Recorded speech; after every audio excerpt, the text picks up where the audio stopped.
Meron po ako ditong 2 cups ng glutinous rice flour. Ang tubig naman po natin kailangan ay 1 cup lamang. At ang paglalagay po natin ay dahan-dahan habang hinahalo. Sunod naman natin ngayon ay yung ube flavoring. Apito po yung ginamit ko dito. Pero pwede po kayong gumamit ng kahit anong brand. Pwede rin po na ube halaya. Basta depende po sa inyong panlasa kung gaanong karami ang inyong ititimpla. At ngayon naman ay atin nang hahaluin or imamasa natin gamit ang ating kamay. Pwede rin po kayong gumamit dito ng ube powder. Kung ano pong klase ng ube ang available sa inyo ay pwede nyo pong gamitin. At ngayon naman po ay atin lang lagyan ng cover. Kahit ano pong ipang cover nyo, okay lang po yon. At i-rest po natin ito na mga 15 minutes. At pagkaraan po ng 15 minuto ay atin na pong i-ready or i-assemble na po natin itong ating puto bumbong mixture.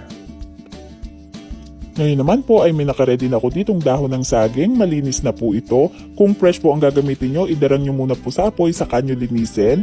At kung frozen naman po, inyo lang pong banlawan ng hot water. Ngayon naman, bago po natin i-mold dito itong ating puto bumbong, lagyan muna po natin ng butter or margarine.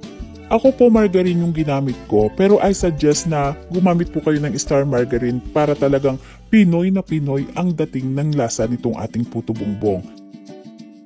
Kumuha lang po tayo ng portion na sasakto sa size ng puto bumbong. At ito po, ganyan lang paraan ang ating gagawin. At ang purpose din po nitong margarine ay para po hindi dumikit yung ating puto bumbong mixture.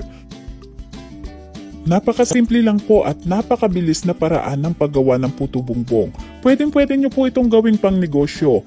Para naman, hindi rin natin mapalampas ang ating mga traditional na kakanin ngayong darating na Pasko. At ngayon naman po, hindi rin natin siya sa steamer luluto, sa kawali po. Magpakulo lang ng tubig at kapag kumulo na po, meron po ako ditong steamer basket. Yung ganito lang po na meron siyang pinakapaa para po hindi umapaw yung tubig, nakaangat pa rin po. Ilagay natin dito sa ibabaw yung ating mga puto bumbong na iminold sa dahon ng saging. Pwede po yung magpatong-patong dyan. Okay lang po yan. Kaya napakabilis lang pong gawin. Then, takpan po at lutuin natin ng 5 minuto. So, napakabilis lang po. 5 minuto lang natin lulutuin. Ayan! Abang-abang na po. After 5 minutes, ay ito na ang ating mabango at masarap na puto bumbong. At ang lasa pa nga rin po nito ay mas lalong pinasarap dahil po sabi ko nga pagkakanin at ginamitan po natin ng dahon ng saging ay nagkakaroon ng extra na lasa. So ito po yung itsura niya. Ating puto bumbong, luto na po siya after 5 minutes. Kaya naman, ito na po ating i-assemble sa isang lagayan. At mas maganda rin po na sa dahon ng saging natin gagawin. Lagyan ng margarine sa ibabaw, pwede rin pong butter. Tapos syempre, mas masarap at perfect kapag may kinayod na niyog. Yung niyog po na hindi masyadong magulang, yung medyo alanganin po na niyog, yun po, perfect na perfect po yun. Lagyan din po natin ng konting asukal. Pwede po kayong gumamit ng muscovado sugar, pwede rin po ang condensed milk, depende po sa inyong panlasa. At mas higit po nating pasarapin, gadgaran po natin ng cheese.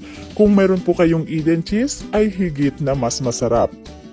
So para po sa mga nasa sa labas ng Pilipinas at namimiss ang puto bumbong, ito po ang napakasimpleng paraan.